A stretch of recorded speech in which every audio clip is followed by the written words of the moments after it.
Good morning, ladies and gentlemen. It's my great pleasure and honor to be here this morning. As Dr. Sak mentioned, TEPAV and KCMI, Korea Capital Market Institute, made the MOU contract last year, so we extend our collaboration and cooperation, not just the benefit of both institutions to the benefits of both countries, Turkey and Korea. Today, as the big title of the conference is How to Avoid Middle Income Trap and Policy Lessons from Korea. So, frankly, I do not have that much information about Turkey's economy, but I have readily good information of the Korean economy. So, I will quickly overview the Korean economic experiences. Sometimes we have been successful, and sometimes we made mistake and have failed, and try to find some policy implications you might use as a reference. Here is the contents I have today. First, I will quickly overview Korea's economy, focusing on driving forces. After that, I will mention some real sector industries. There are a couple of globally competitive real sector industries in Korea which has contributed a lot to economic growth, total GDP, and per capita GDP of Korea. But I will select three industries: ICTs, information communication technology, and shipbuilding. Also, we have petrochemicals and automotive, but I have one last industry is medical tourism, because I read in the paper published in some institution, probably TEPAV in Turkey, that Turkey's economy has great interest in this tourism combined with medical service. And after that, because I'm a financial economist, of course, our Korea Capital Market Institute covers all the issues related to capital. Of course, we do not research on labor issues, economic issues. We cannot think of economic development, real sector economic growth without thinking of capitals. So we covers all the capital issues. So finally, we review what kind of role the financial industry and capital market deliver to the real sector industries, how they contributed in the past, and how will they contribute to the economic engine, economic growth of Korea. And if I have time, then I will briefly touch upon the volatility and systemic risk, because we experienced a lot of couple of crises, especially 97, 2008. We bounced back, but it was a very bitter and difficult and sad story to overcome the crisis. So I will try to find some implications from the crisis and concluding remarks. Yes, let me start with this picture. As Ambassador Lee said, Korea and Turkey have a lot of things in common. Can I have some hand mic? Is available? Not? Okay, that's fine. So Korea, Turkey is a peninsula, and Korea is located far eastern part of Asian continent. Turkey is far western part of Asia continent. And the other important thing is that we draw the horizontal line. Most part of Korea and Turkey is located in the latitude between 30 and 40s and north hemisphere. And that has a lot of implications for economies. Most of the globally competitive shipbuilding industries, usually Korea, Japan, and other countries located in this latitude. And the other one is that the color of national soccer team's uniform, your red and our red. And I still remember 2002 World Cup game in Seoul, Korea. We were totally defeated by the Turkish team. You got the number 3, because we didn't get the gold medal because of Turkey. but we're happy to accept it. But in that game, the Korean people support Turkish team, not just Korean team. And the other one, we are also member of a G20. Okay. And the most important thing I appreciate is that during our Korean War, you Turkish soldiers deeply involved in Korean War to protect freedom and democracy. As far as I remember, you dispatched almost 15,000 people, so sacrifice their lives. I really appreciate it. So our relationship, between Turkey and Korea is not just economic, political, diplomatic relationship. It's a blood-based relationship. In Korean words, it's a blood-based relationship. So we feel like a brothership, Korean Turkey. And another significant economic collaboration progress has been made this year. So in May this year, Turkey and Korea made FTA contract. So this is my perspective when I overview economic issues. I will briefly mention a couple of things.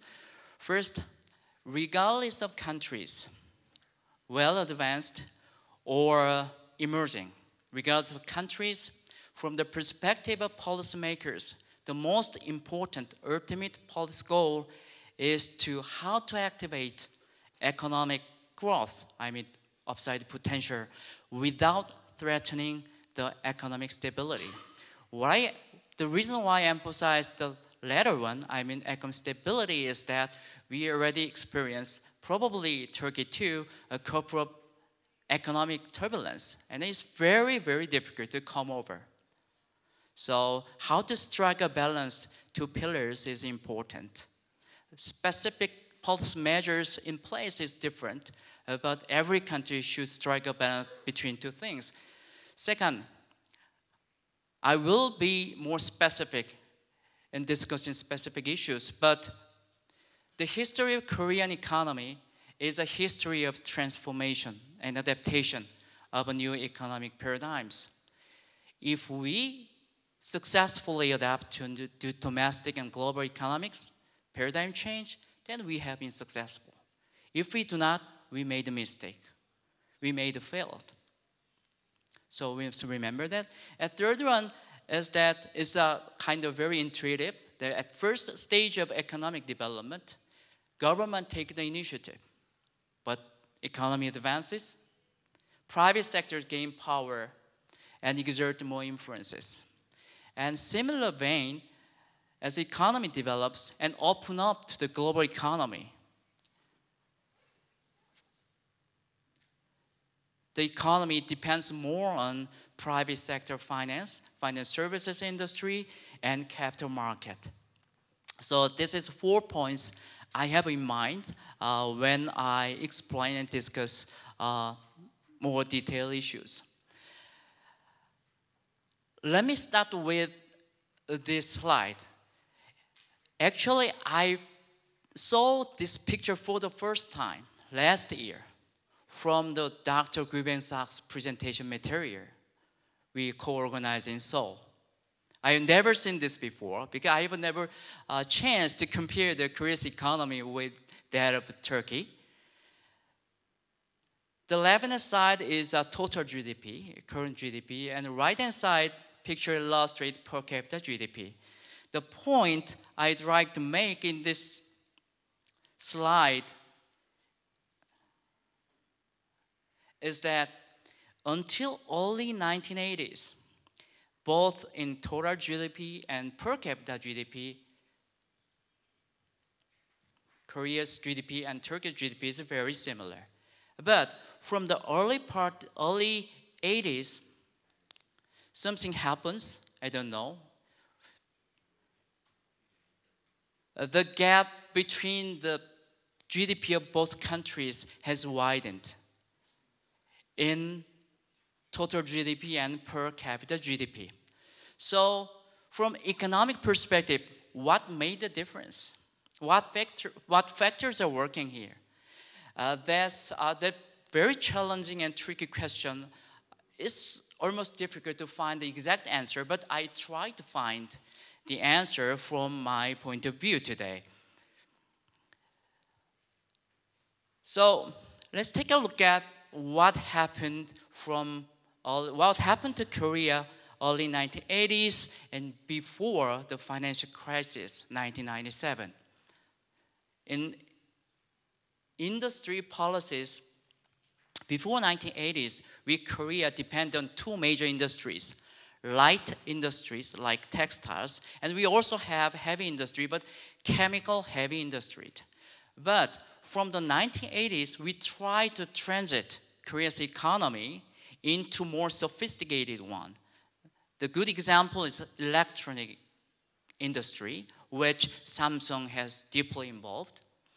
And from the policymakers' perspective, Korean government has very single and clear-cut policy goals, not complex, not double. What is it? Make Korea export-driven economy. Export all the corporations, especially larger corporations, to help expand their export. And from businessman's perspective, for example, Samsung, they begin their business not as a global, not just for Korea's domestic market, but in the first place, from the start, they start the business from the perspective of global economy to satisfy the demands of global client. So to make it short, the industry policies of Korea 1980s was making sure just selective and concentrated. Selective and concentrated to specific industries and to specific companies. For example, Samsung, Hyundai, LG, most of them are large corporations. Of course, we will see the negative effect, this selective and concentrated economic policy. That's that's the main reason why we suffer from crisis in 1997. And second one is education. As for the economic growth, we cannot emphasize too much on the importance of economic policy.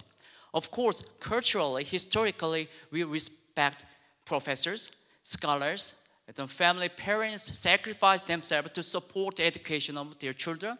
That's a culture. But from the early 80s, we start to expand the college education, open up to more people.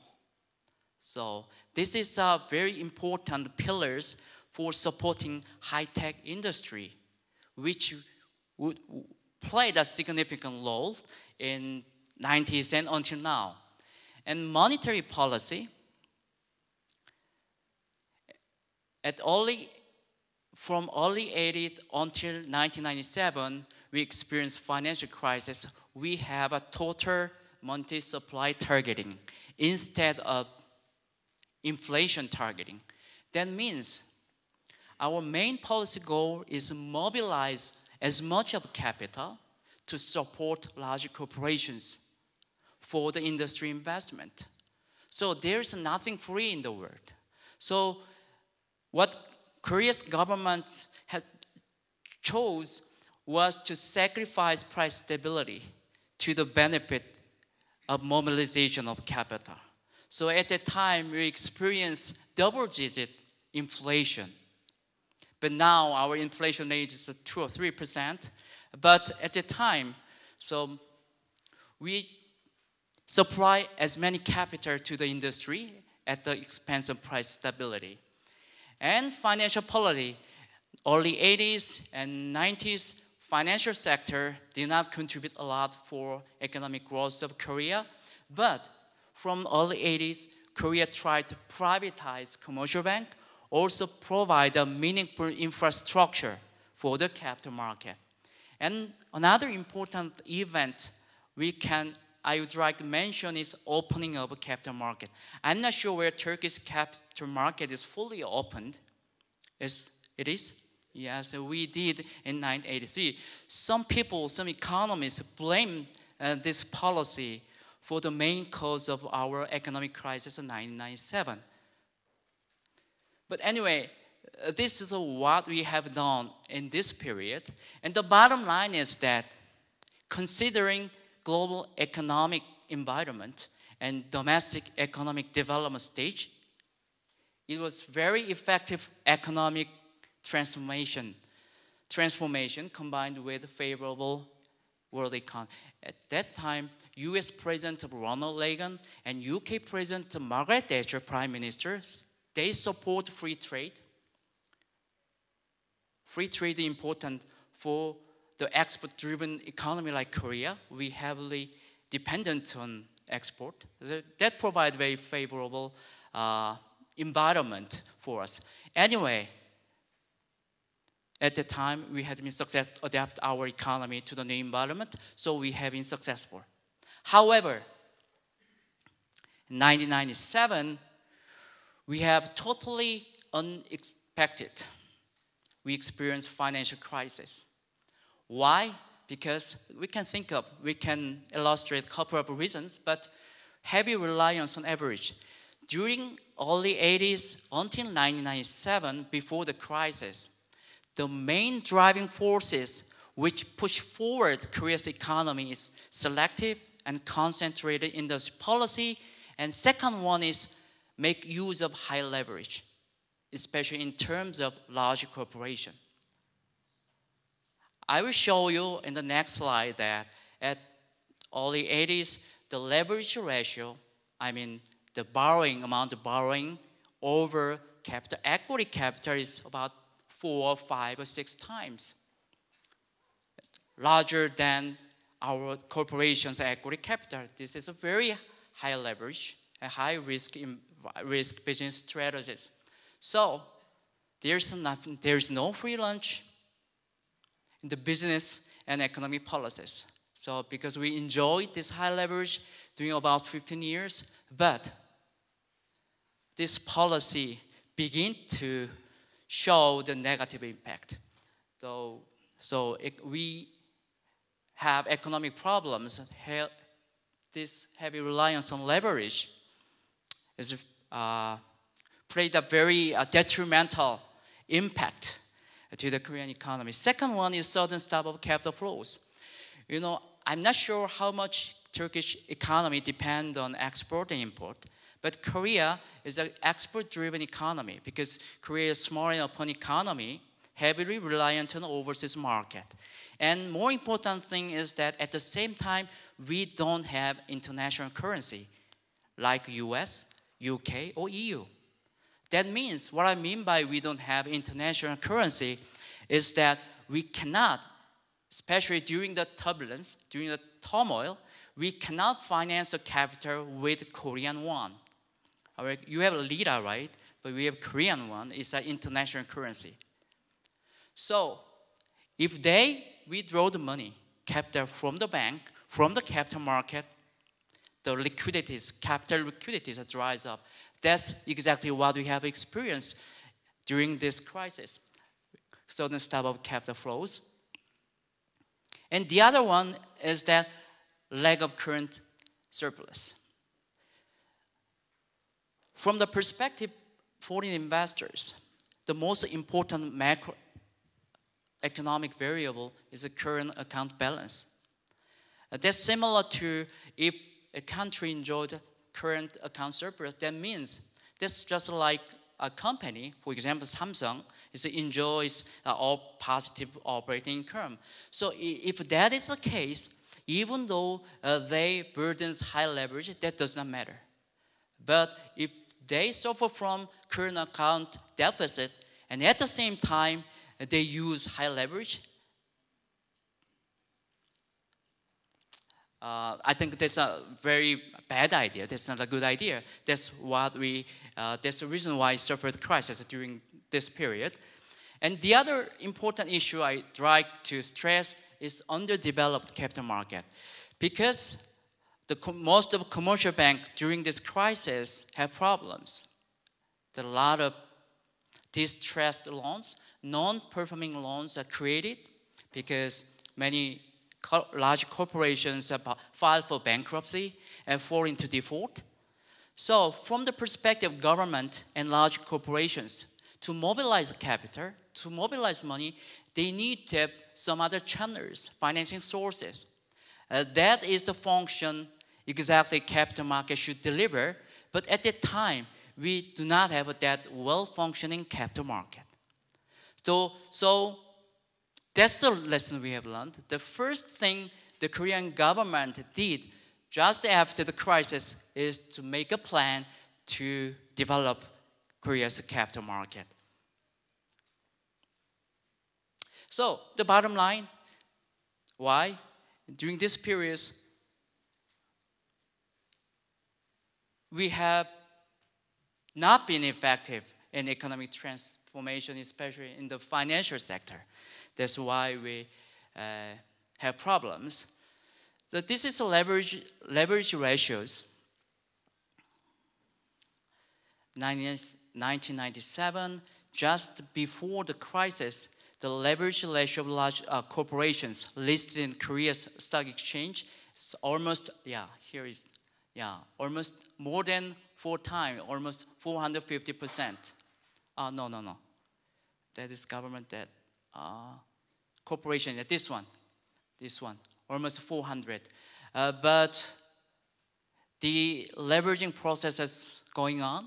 So from 2007 and until now, the leverage ratio of corporation is very low. I think it's too low. It's almost 100%. But instead of corporate leverage, I think the weakest point in terms of leverage is a household leverage at the moment. Household leverage,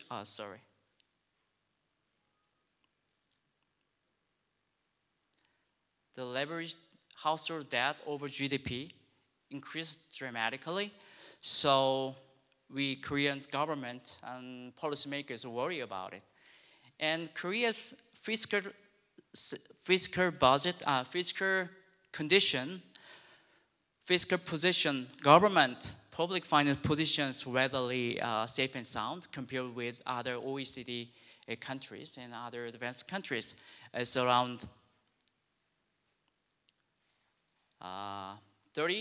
mid-30s over GDP.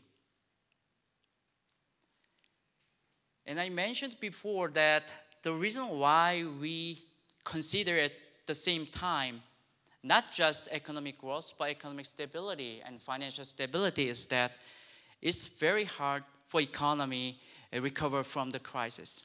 Yes, Korea effectively bounced back, but with deep scars in Korea's economy. For example, after the crisis, income inequality got worse. The rich getting richer, the poor getting worse. The other important negative consequence is serious unemployment issues. After the crisis, in the process restructuring Korean economy, Korean industry structures, the linkage between economic growth and job creation, employment rate, has weakened significantly.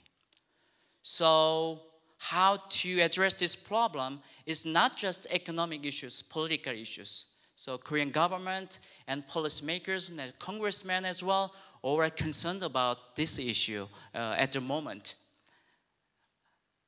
Per capita, just before the crisis, around 13,000 per capita, but to come back to this normal state, before crisis level, it takes about 5 years. It was a tough and bitter journey. And concerning the credit rating, before crisis, we maintained credit rate standing A+ by Standard & Poor's basis, but we get back to this original position September last year. Of course, a lot of things happens and a lot of economic depressions and other factors working here. But anyway, we come back to our before crisis level credit standing just last year. That means it takes about 14 years. So that's the point I'd like to make through this paper is that in pursuing the economic growth and pursuing the industry development, you must take into account the economic stability policies all together at the same time. After the crisis, Korean economy experienced fundamental changes. We changed our exchange rate system from fixed FX system to free floating FX system. Our capital market fully opened, and exchange rate, Korea $1 exchange rate is entirely determined by the market. And we decide to accumulate sufficient foreign reserve. The last result we can depend on. And after that, there's a big progress has been made as for the corporate governance, especially large corporations, and decreasing leverage. And we also build up corporate restructuring market. Two motivations here. First, during the corporate restructuring after the crisis, foreign financial institutions, for example, Goldman Sachs, Morgan Stanley, and JP Morgan, they played a dominant role. They make big money from this because why? Domestic financial institutions have never experienced that corporate restructuring business. So we began to realize the importance of corporate restructuring market.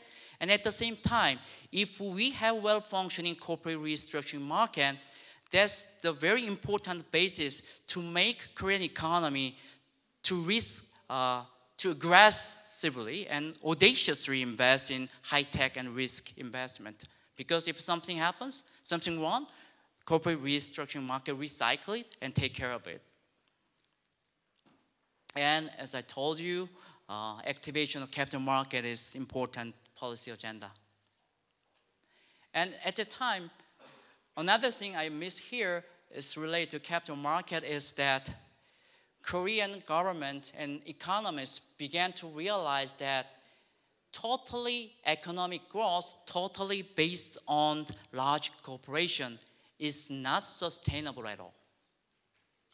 Some people say we depend too much on Samsung, Hyundai, and large corporations. So Korea began to establish a capital mobilization platform. I mean, KOSDAQ is a platform for listing and trading a small and medium-sized company and venture companies. It's the equivalent of NASDAQ in the US and CHASDAQ in China.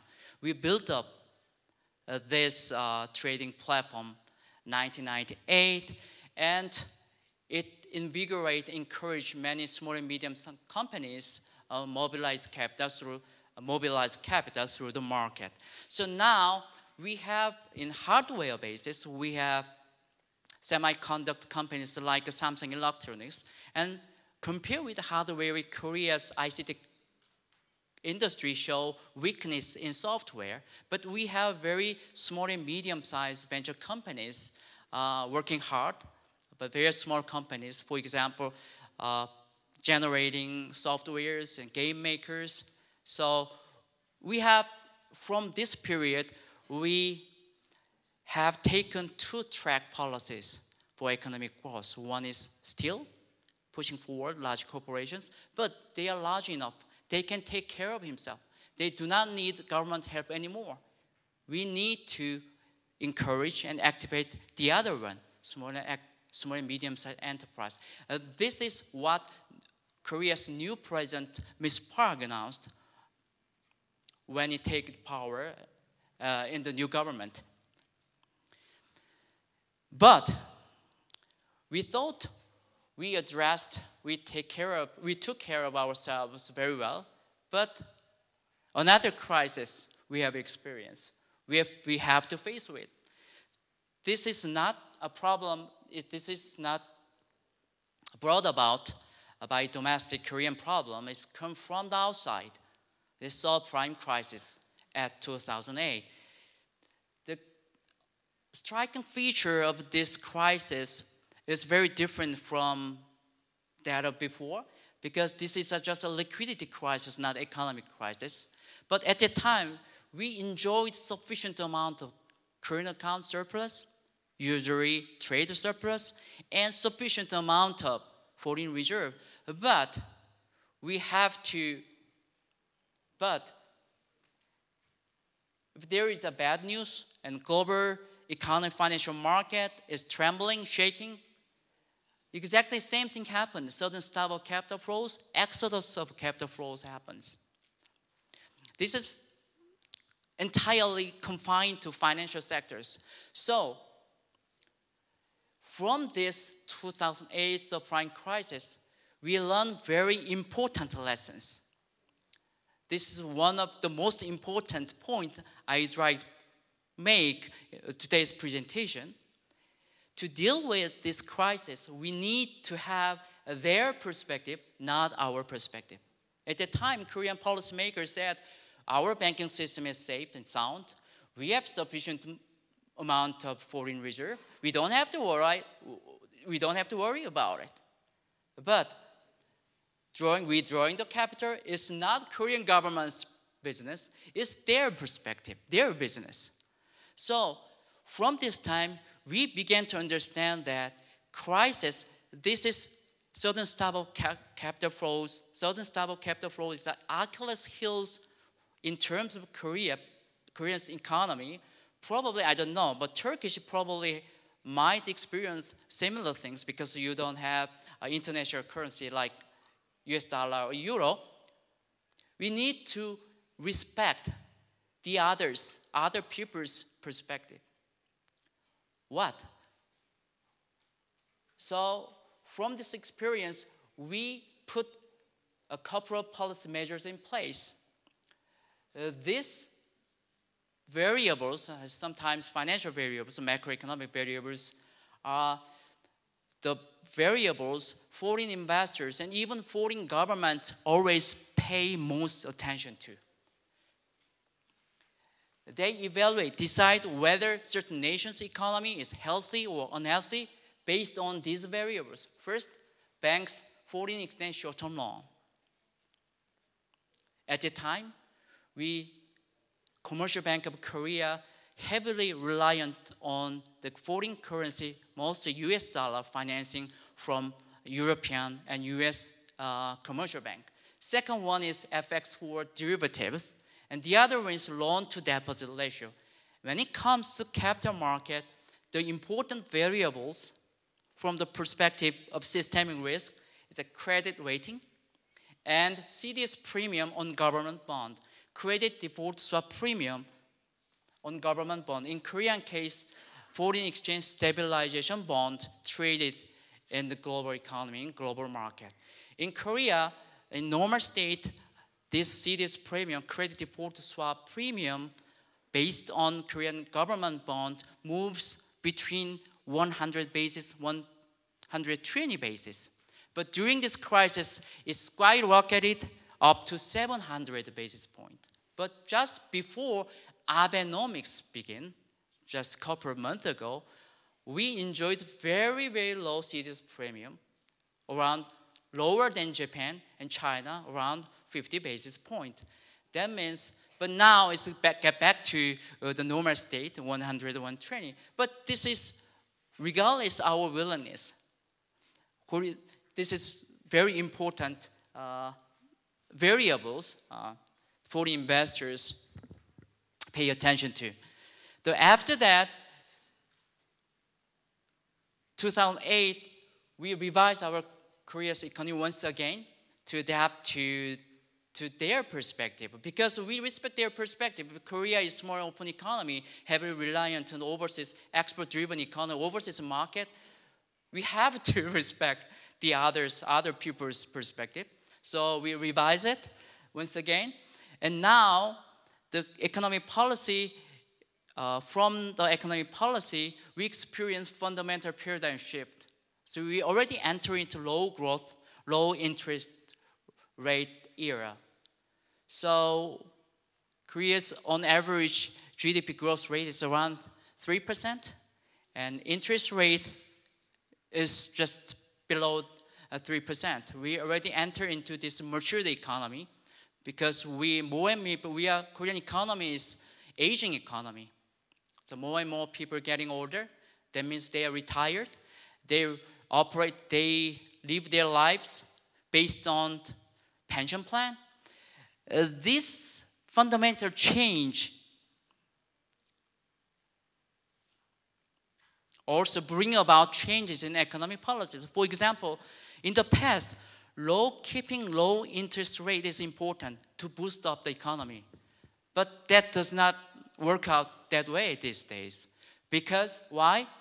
Most retired person, most older generation getting the return from pensions and mutual funds. So interest rate go down, their disposable income goes down too. It's a totally different story is working here. And from savers' perspective, we used to think the household is the saver in the economy. That used to be right. But now, in Korea, household is the sector which borrows most of the money, which are debt-driven sectors in Korean economy. So who are the most savers in Korea? Large corporations.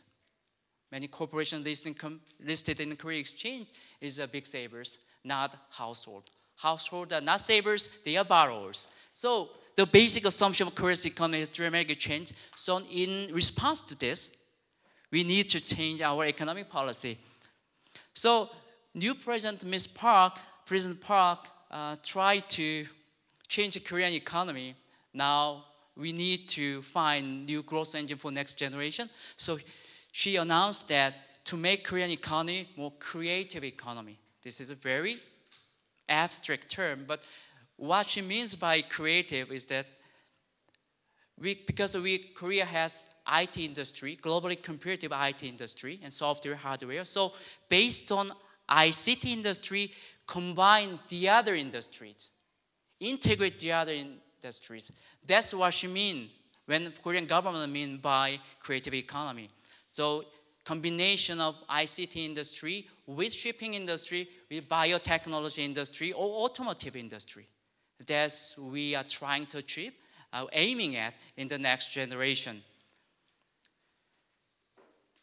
Yeah, but some people, before I came to Turkey, I received a phone call from several press, and most of them asked me, what do you think about Korea's economy during this quantitative easing tapering phase? So what kind of impact we'll have in the long run?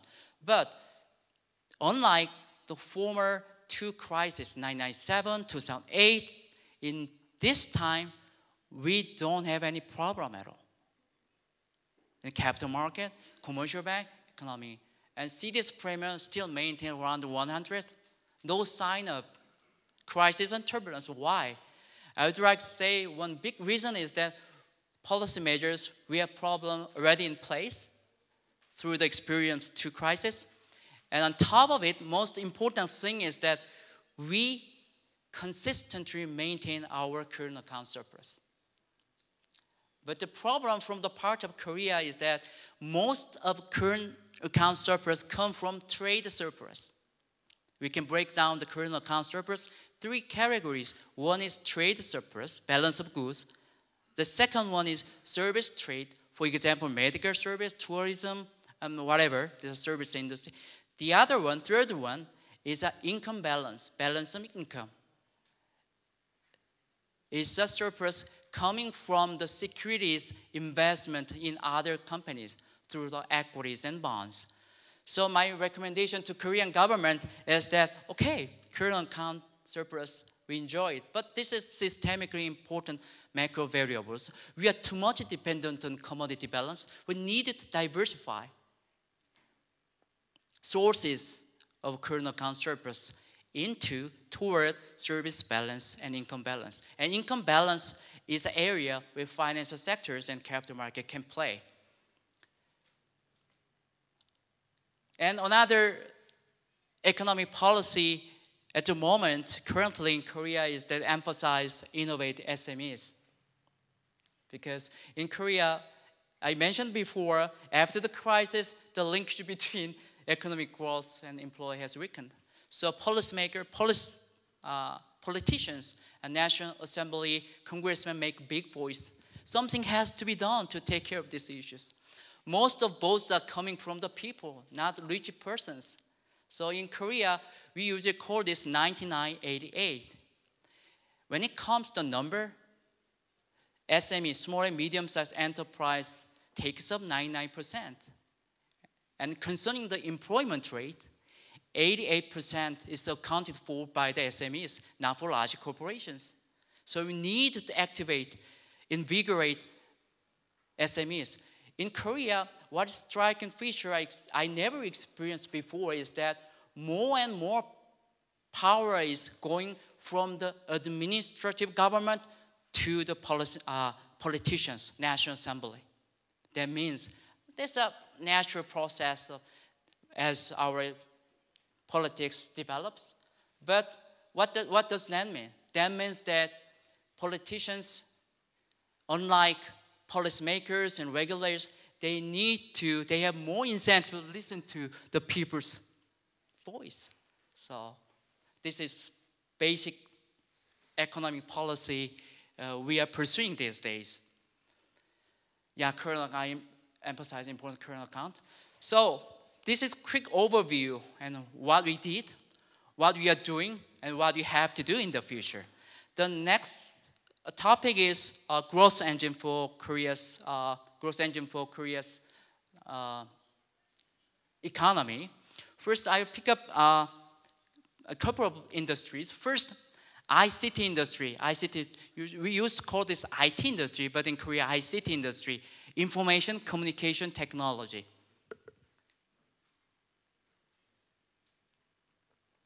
To point, why Korea's ICT industry have been a big success.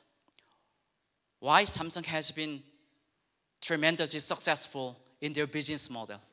That's the question I'm trying to find the answer. This is solely my personal view because I'm not an expert in information technology. I'm a financial economist. So my view is that Korea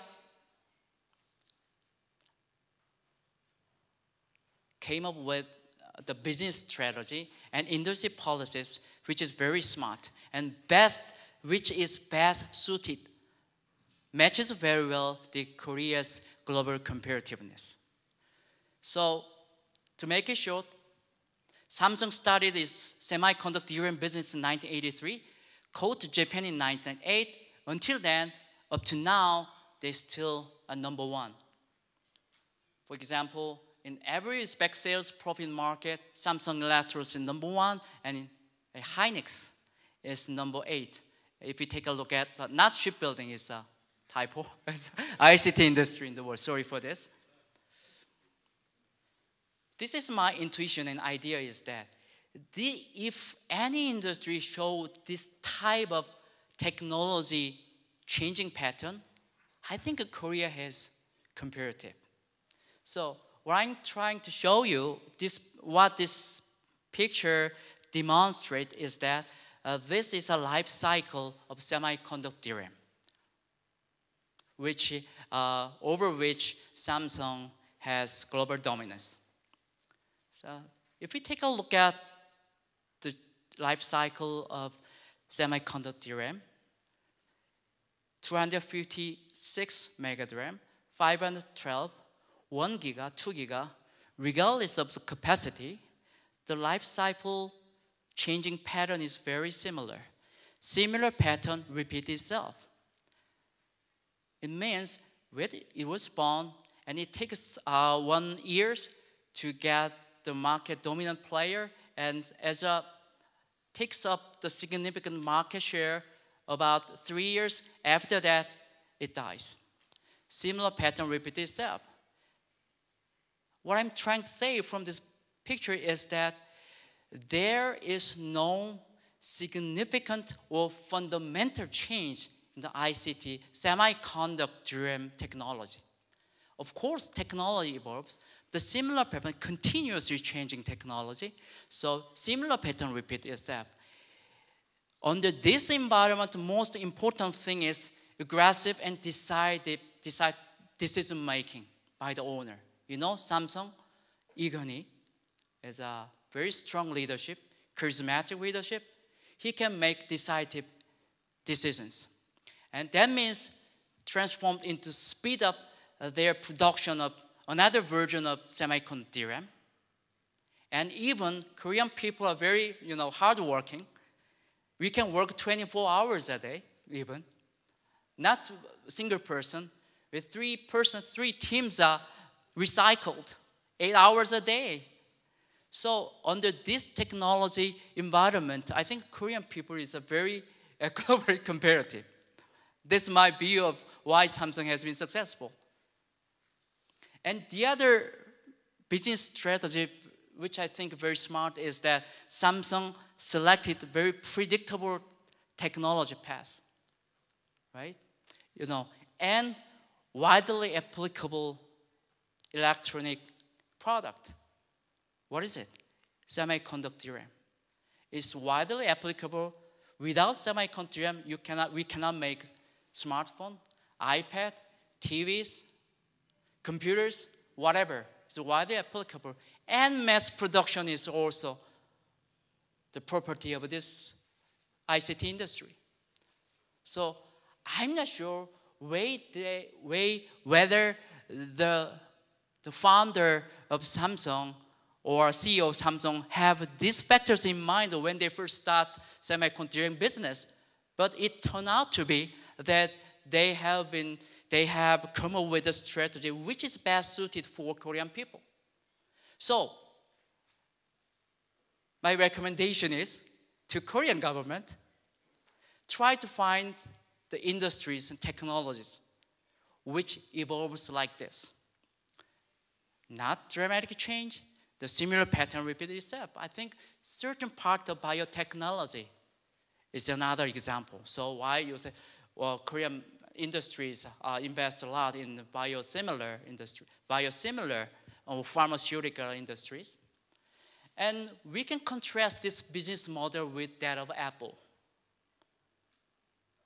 Apple, they are good at making Apple iPad is a more fundamentally innovative product. Speed up, 24 hours, hardworking, that does not matter here. What they need is some kind of laziness, need time to think about other things. If the person employed in Samsung Electronics spend time in thinking about other things, probably they will lose their job.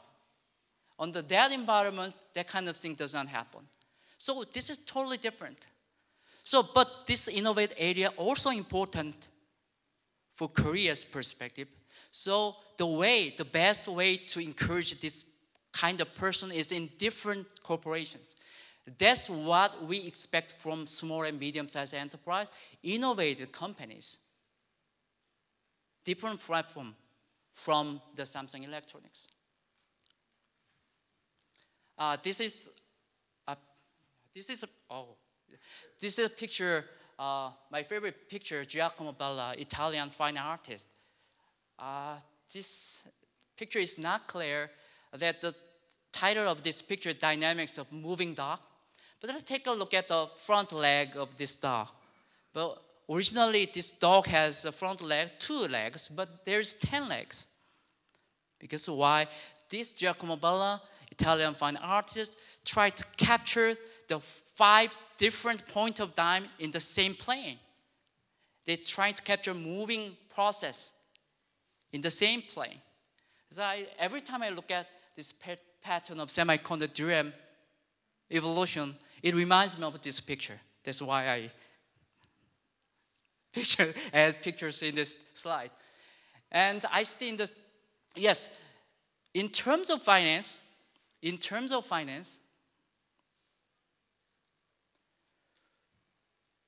ICT industry required very different type of capital.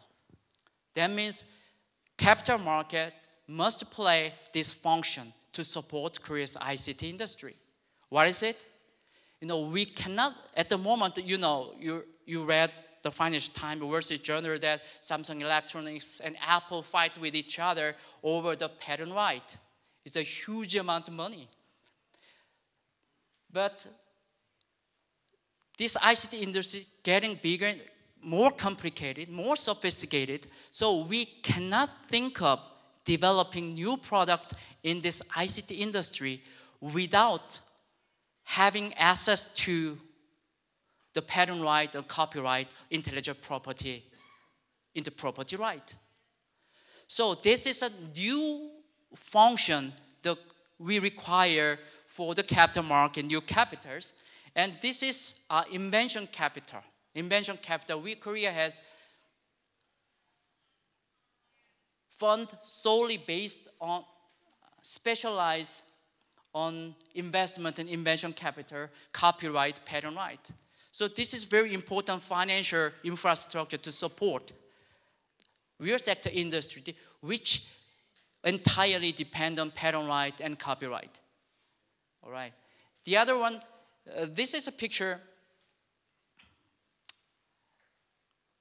What I'm trying to say, through this picture is that in some way Korea depended too much on Samsung and large corporations. You know, this is the trend of stock price of Korea general stock index. The blue line is the stock index KOSPI, and red line is the stock price KOSPI price without Samsung Electronics. For example, Samsung Electronics on market cap basis, Samsung Electronics takes up almost 18% of Korea's stock exchange. What about Apple? At its height, it takes up 12%. Now it's around 10 or 11. What about NYSE Euronext? ExxonMobil takes 4%. In Tokyo Stock Exchange, Toyota, less than 4%. In Deutsche Börse, PetroChina is 3.8%. And LSE, London Stock Exchange, Royal Dutch, it takes less than 4%. So some people say Samsung has been too successful. There are pros and cons. That's why we need to invigorate another sector in small, medium-sized enterprise and venture companies, even in the ICT companies. And on top of it, most of the large corporations like Samsung Electric, Hyundai Motors, and LG Chemicals is getting their operating income from the outside. That's the reason why these companies do not create that job creation, increase employment rate in the domestic market. That's why politicians, congressmen blame the large corporations. What you guys are doing contribute to the domestic economy. But stock prices are going up, but there is a four-time gap between the stock price and economic realities like employment rate. And another important industry is the shipbuilding industry. Like there, it is fantastic from the part of Korea. If we take a look at shipbuilding companies in the world, number 1, 2, 3, 4, and 8 companies are Korean companies. We caught up Japan mid-90s, but good news is that we have very diversified portfolios. Tankers, extra large containers, LNG gas, drill ship, icebreaker, and promising area, FPSO, floating, production, storage, offloading. Very high-tech ship has been made by the Korea, but this is a very cyclical industry. But what's the problem? The problem is that Korea has global comparative edge in shipbuilding industry, but we do not have that many ship owners like Greece, like Germany. So our policy recommendation to Korean government is activate, encourage, make more ship owners, like for example, shipping companies or other private equity funds. So what we are doing is that Korean government try to build up shipbuilding finance corporations. This is under discussion in National Assembly because to support shipbuilding industries in Korea. So I know that Turkey has a shipbuilding industry, so I'm not exactly what happens, but shipbuilding industry needs long-term and large amount of patient capital. So where the finance and capital market plays an important role. And last one is 3 pillars in medical tourism. This has not made a big contribution to Korea, but this is a typical example of a great economy. That's why I've chosen this industry.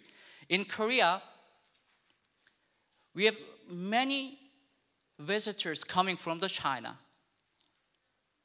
And I heard that from EU, a lot of people came to Turkey, Istanbul, Ankara for sightseeing. But you try to combine this tourism with medical service. That's exactly what we are doing in Korea. In Korea, an inbound strategy, attract more visitors, is that combine tourism sightseeing with medical service. You know, Korean surgeon is very famous for plastic surgery.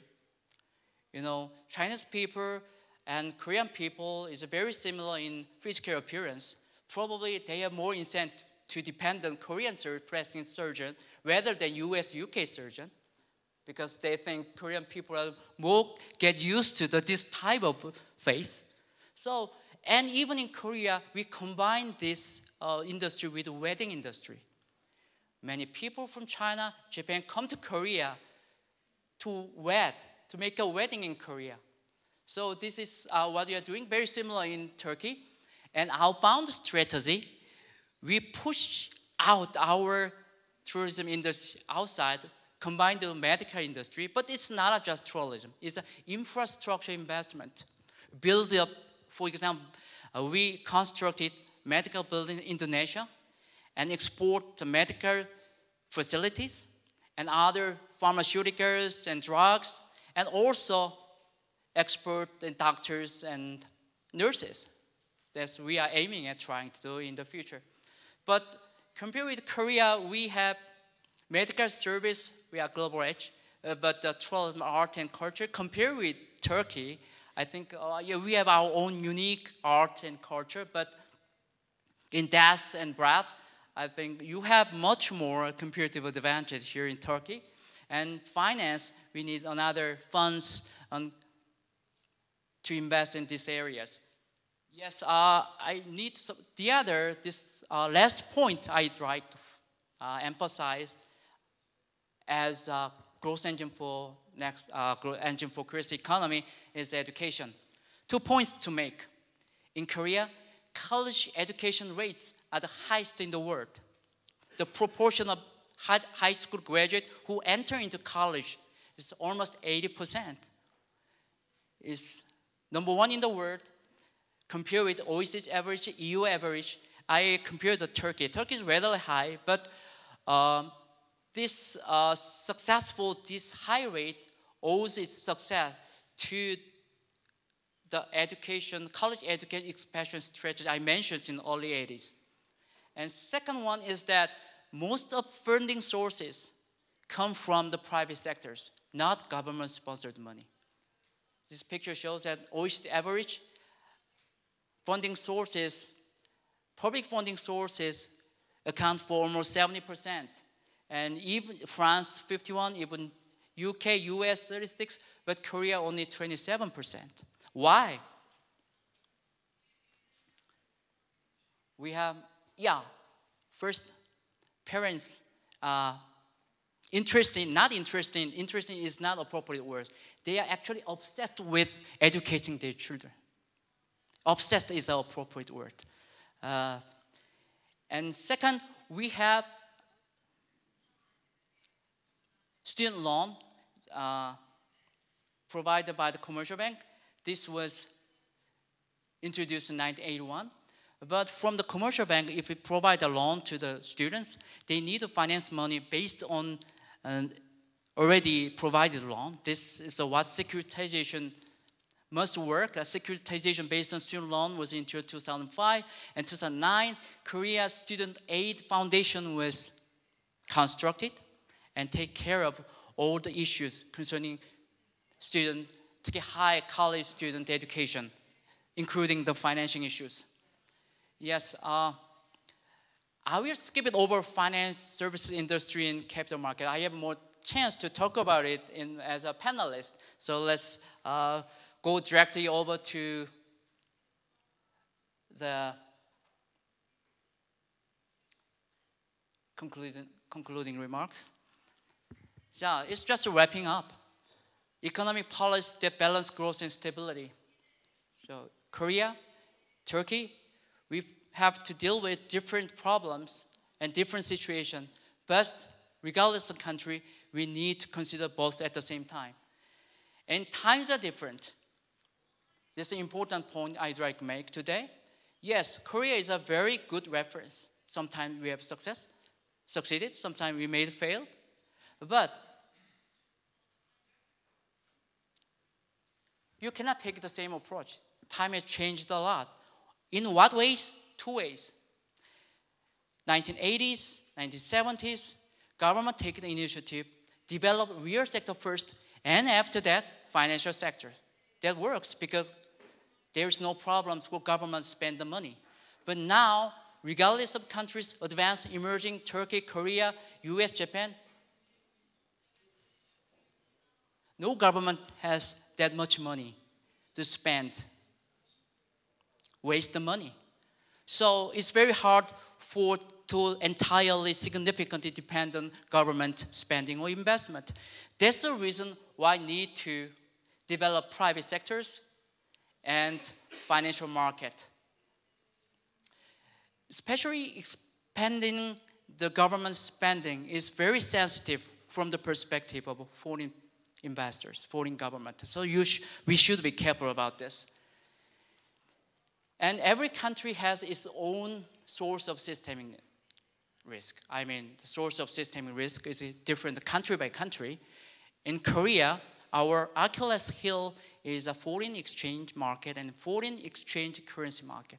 I don't know what is it in Turkey because you don't have international currency like Korea. So this certain type of capital flows, capital outflow, what you are worried about after the Federal Reserve of U.S. begin their QE tapering is same worry from the part of Korea. But under any circumstances, the most important thing, a real sector macro variable is current account surplus. Try to minimize current account deficit. If possible, try to boost up the industry. For example, goods exporting industry, the import replacing industry, other service industry, which minimize current account deficit, or possibly possible try to expand the current account surplus. That's very important to the economy, which try to make significant growth and make risky and aggressive investment in real sector industries. And last point I would like to finish my presentation with is that do it your own way, do it your Turkish way. So I quote one word, you know Sultan Saladin? You guys are much familiar with this Sultan, yes? I quote, if we can fight the enemy when we want, where we want, how we want, then we can win the battle. So he win the game, second invasion of Crusaders in 15th century. Before Sultan Saladin, more Islam soldiers fight in the castles the Christian Crusaders built after they invaded this region. But if Islam soldiers fight in this castle, they do not have comparative edge. They are good at fighting with running horse. They do not have heavy armor. They do not have a long spear. So the smart idea of Sultan Saladin is a long story, so I cannot talk about this anymore. But he tried to make Christian Crusaders come out of the castle and fight in the desert. In the desert, with heavy armor, long spear is a burden rather than a weapon. So find your own way in developing economic growth in Turkey. Thank you very much.